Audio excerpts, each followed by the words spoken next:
É possível utilizar a inteligência artificial para nos dizer qual que é o valor justo de um aluguel de um imóvel? E a resposta é clara e muito simples. Não só é possível, como já existem dezenas de startups pelo mundo utilizando machine learning para prever o valor justo de aluguéis ou mesmo para decidir aonde fazer investimentos no mercado imobiliário. Em Israel existe uma startup chamada Skyline, onde os donos da empresa criaram modelos inteligentes para poder prever qual é o valor justo que certos imóveis deveriam ter e lucrar a partir da diferença entre o valor real e o valor previsto pelo modelo, utilizando centenas de dados de transações de imóveis naquela região. Em Portugal também existe uma startup chamada Alfredo AI, que permite que os usuários se cadastrem na plataforma e tenham acesso às predições que os modelos dos desenvolvedores fizeram para prever qual é o valor justo de compra e de aluguel de certos imóveis. Aqui no Brasil, a gente também tem um case de uma empresa chamada Loft, que, dentre outras coisas, utiliza modelos inteligentes como esse para tomar suas decisões de investimentos. E um estudo feito pela consultoria PwC de tendências para o mercado imobiliário americano e canadense apontou a inteligência artificial como sendo um dos 3 grandes fatores de disrupção pelos próximos anos no mercado. Então essas técnicas estão transformando todos os mercados que a gente conhece, o mercado imobiliário não seria diferente. Nesse vídeo aqui eu quero mostrar como é que a gente pode fazer para construir o nosso próprio modelo para prever valores justos de aluguéis no estado de São Paulo. Então, para a gente poder criar o nosso modelo, a gente começa sempre com dados. Nesse projeto em específico, eu vou utilizar um conjunto de dados público do Kaggle, eu vou deixar o link aqui na descrição. Esse conjunto de dados aqui ele foi upado em abril de 2019 e na época foi feita uma grande varredura em diversos sites de compra e venda de imóveis e aluguéis, e foi tudo catalogado. Então a gente tem várias informações do nosso imóvel. Eu vou carregar esse dado daqui a pouquinho no Python para a gente poder dar uma olhadinha nele. Vocês podem simplesmente baixar esse arquivo CSV e dar uma olhada no computador de vocês. Então para a gente criar o nosso modelo eu vou utilizar o JupyterLab e o próprio Python, além desse conjunto de dados aqui. Então tenho aqui aberto o JupyterLab, já coloquei o nosso arquivo aqui dentro, é esse arquivo aqui, São Paulo Properties. E eu vou começar com algumas importações bem básicas. Vou começar com Pandas, vou puxar 3 bibliotecas de visualização de dados, Plotly Express, que a gente tem acesso a algumas funcionalidades melhor para poder visualizar e criar alguns gráficos bem legais, o Plotly.GraphObjects, caso a gente queira criar algum outro tipo de visualização interativa, o Matplotlib para uma visualização mais rápida e o Seaborn para visualizações estatísticas. Tudo isso aqui não é necessário, só quero mostrar um pouco mais de ferramentas que dominar essas 4 nos dão. Agora a gente vai carregar o nosso conjunto de dados, para isso eu utilizei a função readCSV do Pandas. Se a gente abrir o conjunto de dados, a gente tem aqui 13.000 linhas, ou seja, são 13.000 imóveis diferentes. A gente tem aqui o distrito na qual eles estão, o tipo de negociação que está, se é aluguel ou a venda, se é apartamento ou casa, a latitude e longitude e uma série de informações em relação a cada um desses imóveis. Então aqui a gente tem o preço, a gente tem o condomínio, o valor do condomínio, metragem, quantos quartos, quantos banheiros, quantas suítes, se tem ou não tem estacionamento, quantos elevadores, se ele está ou não está mobiliado, se possui piscina e se é novo. Todas essas informações aqui vão ser utilizadas para poder encontrar qual seria o valor justo. Um conceito muito importante que eu quero chamar a atenção de vocês, que no mundo do machine learning, por mais refinado e melhor que seja o nosso modelo, a gente precisa de boas features para conseguir chegar a bons resultados. E na vida real, vocês sabem que a gente não conseguiria chegar num bom modelo só utilizando elas, porque provavelmente a gente precisaria ver como é que está o estado do apartamento, se tem algum grande defeito, orientação solar, vizinhança, como é que é o condomínio, as estruturas do condomínio por si só, que tipo de móveis foram utilizados, qual a qualidade da pintura. Todas essas informações também poderiam estar aqui dentro. Mas o mais interessante é que, por mais que falte muita coisa para o nosso modelo conseguir chegar numa conclusão sólida, a gente vai conseguir chegar num resultado bem legal, vocês vão ver daqui a pouquinho. Mas claro, só quero deixar claro que as empresas que eu citei anteriormente não trabalham com dados tão simples, é preciso uma equipe muito forte para poder enriquecer bem esse conjunto de dados para que ele possa ser utilizado na vida real de uma forma profissional. Então eu vou separar o nosso conjunto de dados em dados de aluguel, e aí para isso eu simplesmente peguei aqui a coluna Negotiation Type, coloquei Rent ou Sale. Separei em 2 dataframes diferentes. E nesse projeto aqui eu vou trabalhar apenas com dados de aluguel. Então a gente tem aqui 7.000 imóveis que estão para aluguel, e a diferença aqui acho que por volta dos seus 6.000, 5.000. A gente vai ter aqui 6.000 imóveis para venda. A gente vai trabalhar só com esse primeiro conjunto de dados. Primeira coisa que eu quero fazer, Será que é possível a gente criar um mapa onde a gente consiga colocar no gráfico de São Paulo e ver por cores como que está o preço, como é que está distribuído geograficamente cada um deles, se tem alguma zona em específico ou como eles estão? Então, para isso eu vou utilizar o módulo Plotly Express do Plotly, que é a minha biblioteca de visualização favoritas. A gente vai utilizar uma API dele, do Mapbox, que é uma outra funcionalidade que o Plotly usa para conseguir criar gráficos geográficos. Então, para isso, eu tive que criar um login, um usuário e senha no Mapbox, que eu vou deixar na descrição do vídeo. E quando vocês fazem login na plataforma no Mapbox, vocês podem ver que vocês vão ter uma API Key. Basta simplesmente criar um arquivo qualquer, colocar aqui dentro. Eu coloquei aqui dentro de Mapbox Token, coloquei no mesmo diretório onde está rodando esse Jupyter Notebook, e eu vou carregar da seguinte forma: px.setMapboxAccessToken.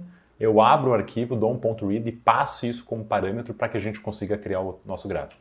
Não é necessário, mas a gente vai ter um resultado bem legal. Então eu vou trazer um código pronto que eu fiz, podem pausar o vídeo e copiar. Ele tem uma série de especificações, uma série de trabalho que eu tive que fazer para poder centralizar esse nosso gráfico no estado de São Paulo. Coloquei na mão aqui a latitude, a longitude, onde eu quero que ele centralize. Coloquei um tema diferente, dei um certo zoom no meu gráfico e o resultado é esse aqui. Então a gente tem aqui todos esses imóveis, os 7.000 imóveis, como eles estão distribuídos no estado de São Paulo. Eu não sou morador de São Paulo, não conheço muito bem a região, mas dá para ver que a gente tem uma certa concentração de imóveis de maior valor aqui numa região mais central. A periferia aqui por volta não é tão... os valores são mais abaixo, né? E reparem que o preço dos imóveis eles se distribuem de uma forma logarítmica. Ou seja, tem muitos imóveis concentrados a um valor relativamente baixo e poucos imóveis concentrados a valores 10 vezes, 20 vezes maior que os outros, em alguns casos. A gente tem alguns imóveis aqui que o preço pode chegar aqui a 13 mil, tem casos aqui daqui a pouco 20 mil reais por mês, e tem alguns imóveis no canto que é 900, 830, 1.200. Então, para isso que serve esse trecho aqui de baixo, porque se eu não colocasse essa escala de cores aqui do lado, não ficaria tão distinta essa visualização. Vocês podem tentar rodar esse nosso código sem essa Update Color Axis, mas o que ele está fazendo é simplesmente ajustando a escala de cor aqui. Mas o que plota o gráfico mesmo é essa função de cima, px.scatterMapbox, passei o nosso conjunto de dados aqui e tem que especificar onde é que está a latitude, longitude e a cor e o tamanho das bolinhas, que é o que a gente plotou aqui. Então reparem que a gente tem aqui os bairros Indianópolis, o Itaim Bibi, Jardim Europa, Vila Madalena, Alto Pinheiros, todos eles têm uma concentração boa de valores, enquanto que bairros mais periféricos, esses aqui todos ao redor, têm valores mais baixos. Então isso aqui pode ser uma variável importante para o nosso modelo, ele conseguir saber que bairro ele está e a partir daquele bairro ele tomar decisões diferentes. Feito isso, vou utilizar o df.describe, que é uma função do Pandas que permite que a gente tenha uma visão bem ampla sobre o nosso conjunto de dados. Então tem aqui uma série de distribuições estatísticas sobre cada um deles, latitude e longitude. No caso aqui, em termos de preço, a média dos imóveis de São Paulo é 3 mil. Só que nesse caso, claro, a gente tem muitos imóveis que puxam a curva muito para cima e poucos imóveis a valores mais baixos, então esse valor aqui ele não é um valor muito real. O desvio padrão que vocês podem ver é bem alto. O valor mais baixo de aluguel que a gente encontrou é R$ 470 reais, e o valor mais caro é de 50 mil. Condomínio também ele varia desde 0 até R$ 9.500 reais por mês. Metragem mais alta, tem apartamentos que chegam a ter quase 1.000 metros quadrados, enquanto o menor aqui no caso tem 30. Quartos vai de 1 a 10 quartos, banheiro de 1 a 8, suítes vão de 1 a 5. Então essa função aqui permite que a gente tenha uma boa visão sobre os nossos dados, o que a gente espera dentro deles, e também nos auxiliaria para encontrar algum problema que eles possam ter. Porque, por exemplo, se vocês vissem algum valor exorbitante aqui de tamanho, sei lá, 1 milhão, a gente sabe que tem algum problema de dados na captura ou na formatação. No 880 dá para saber que é um imóvel muito grande, mas é plausível, é viável. Mesmo vale aqui para a quantidade de quartos, não faria sentido um imóvel com 1.000 quartos. Agora 10, por mais que seja um número gigantesco, é possível. Tem o mesmo caso aqui para toaletes, e se tem ou não tem, quantas vagas de garagem tem. Nesse caso aqui, esse apartamento provavelmente tem 9 vagas de garagem, elevador 1, e assim sucessivamente. Eu poderia pegar também o nosso conjunto de dados e plotar um histograma de todas essas informações. A gente teria como estão distribuídas todas elas. A gente tem aqui a distribuição de preço. Lembra que eu comentei? Poucos imóveis aqui distribuídos a 50 mil e muitos imóveis distribuídos a um valor relativamente baixo. No caso do preço em específico, faria até mais sentido a gente dar uma olhada na mediana e não na média. A mediana vai refletir melhor qual que é o valor central. Então a mediana dos preços dos imóveis, ou seja, o imóvel que está na metade entre os mais baratos e mais caros, é R$2.000, que é um valor acima da média do Brasil, com certeza, mas é um valor dentro do esperado. Que tipos de imóveis a gente tem aqui dentro? Então eu vou colocar aqui Property Type, vou dar um Value Counts para contar cada tipo de imóvel. A gente só tem apartamento nesse conjunto de dados, não tem casas nem nada. Poderia pegar essa mesma forma e contar, vamos ver aqui suítes, por exemplo, como é que está a distribuição de suítes. Então a gente tem aqui que a maioria dos apartamentos tem uma, depois outros aqui tem 0, uma quantidade relativamente grande, e 2, 3, 4 estão distribuídos mais abaixo, com um percentual bem baixo da distribuição total dos valores. Então essa primeira etapa de dar uma visão geral sobre o nosso conjunto de dados é sempre a etapa que antecede a gente começar a construir algum modelo de machine learning mais inteligente. Essa etapa é muito importante para a gente traçar uma estratégia para o futuro, ou mesmo para encontrar algum problema no nosso conjunto de dados. Mas agora o que eu vou querer fazer?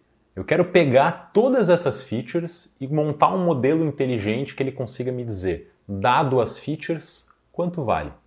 E aí para isso eu vou pegar os nossos 7.000 apartamentos, vou quebrar mais ou menos em 4.000, vou aprender com esses 4.000 e depois eu vou tentar utilizar o restante, por volta dos 3.000, para testar o que o modelo está dizendo em relação a eles. Ou seja, ele aprendeu com esses 4 e nunca viu esses outros valores aqui. Será que ele consegue acertar? Essa vai ser a estratégia do nosso modelo.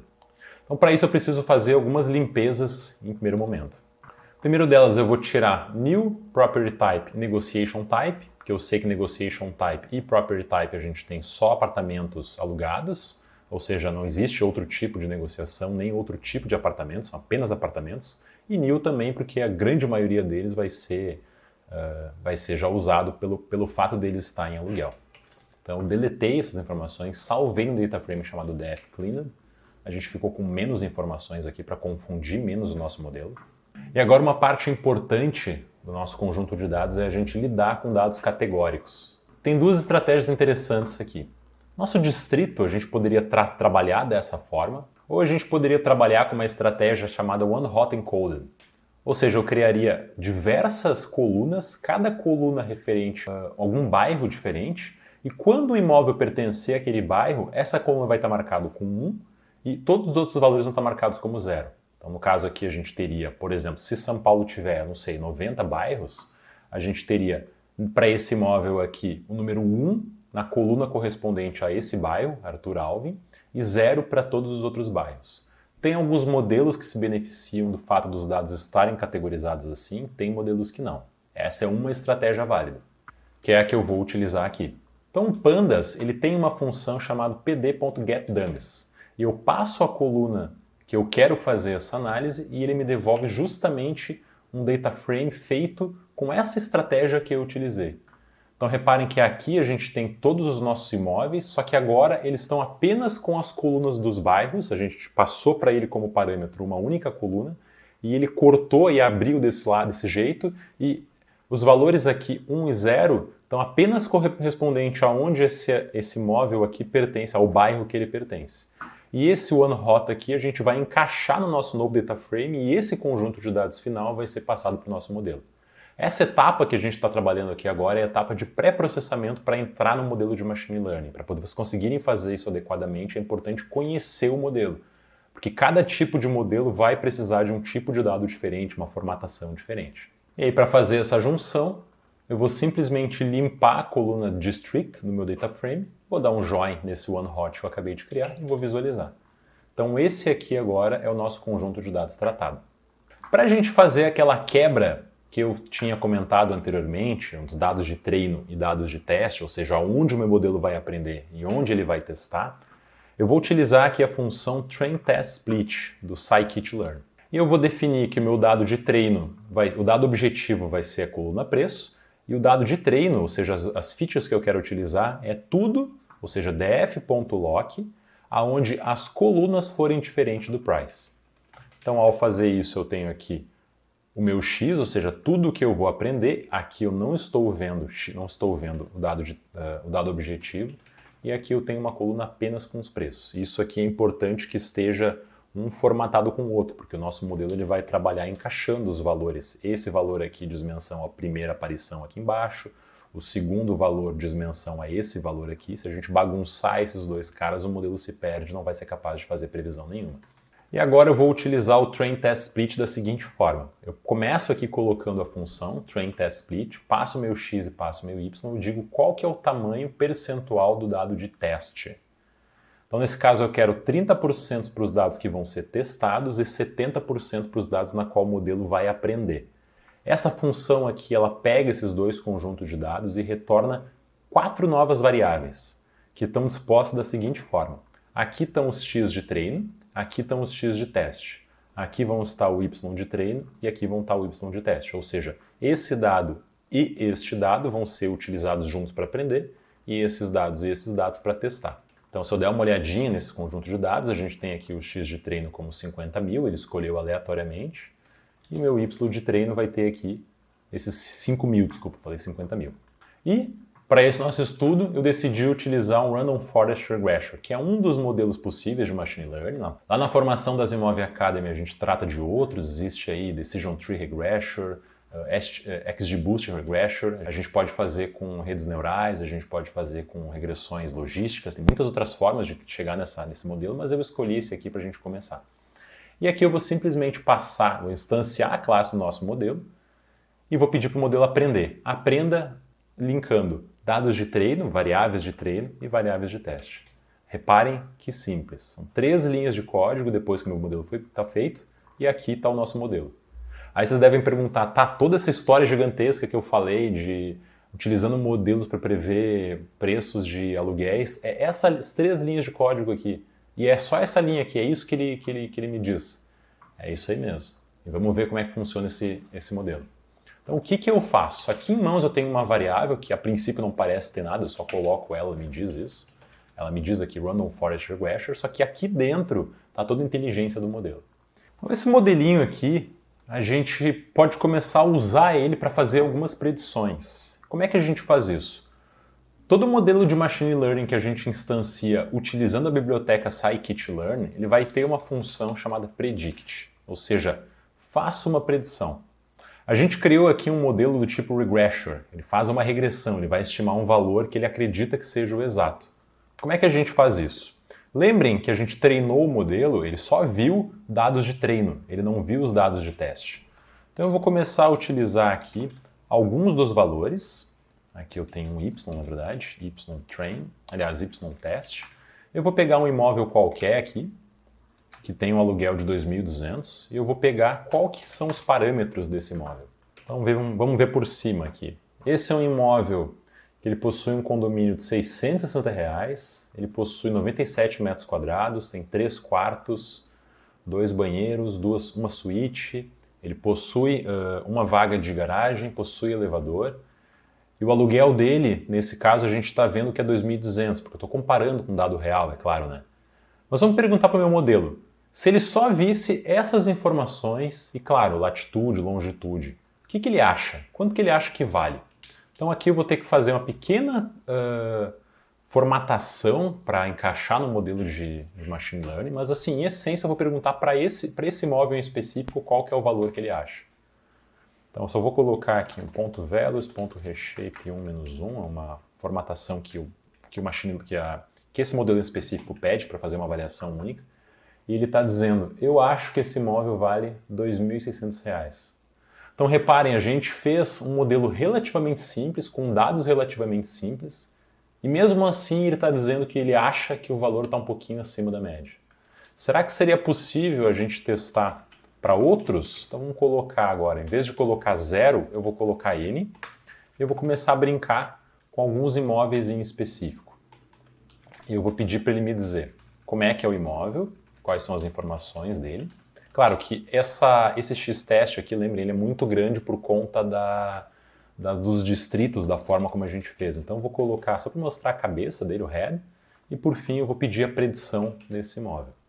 Então a gente começou com o nosso próprio imóvel, ele outputou esse valor de 2.600. Se eu colocasse aqui um imóvel 1, por exemplo, vamos substituir por N, seria um imóvel de R$3.000 e a avaliação dele é R$2.400. Olha aqui, é um imóvel menor que o anterior, o condomínio dele é relativamente menor, ele possui 2 quartos. Então reparem que até aqui já apareceu uma oportunidade de arbitragem. Talvez se vocês, por exemplo, quisessem alugar algum imóvel de São Paulo, daria para utilizar esse modelinho aqui, que ele conseguiria, de certa forma, fazer uma predição. Esse modelo aqui, se a gente começar a entrar profundamente nele, começar a ver os detalhes, ele não é um modelo perfeito, como eu comentei anteriormente, por falta de dados de maior qualidade. Mas, em essência, é esse tipo de técnica que é utilizada por startups no mundo inteiro e que muita gente acredita que vai revolucionar o mercado imobiliário. Eu espero que tenha ficado claro os conteúdos que eu apresentei até aqui. Se não ficou, quero deixar um convite para vocês. A Zimov Academy é uma escola de tecnologia. E lá a gente tem uma formação de cientista de dados, onde a gente ensina do básico. Vocês nunca trabalharam com programação, aprender a programar, aprender a utilizar o Pandas, que é essa biblioteca que eu utilizei para manipular os dados, aprende visualização de dados, e depois a gente tem um curso inteiro gigantesco de Machine Learning. Caso vocês queiram se aprofundar mais, é uma ótima porta de entrada e eu espero que vocês tenham gostado. Qualquer dúvida que tenha ficado, deixa nos comentários abaixo. Eu estou à disposição para trocar uma ideia caso vocês queiram. Forte abraço a todos e até o próximo vídeo.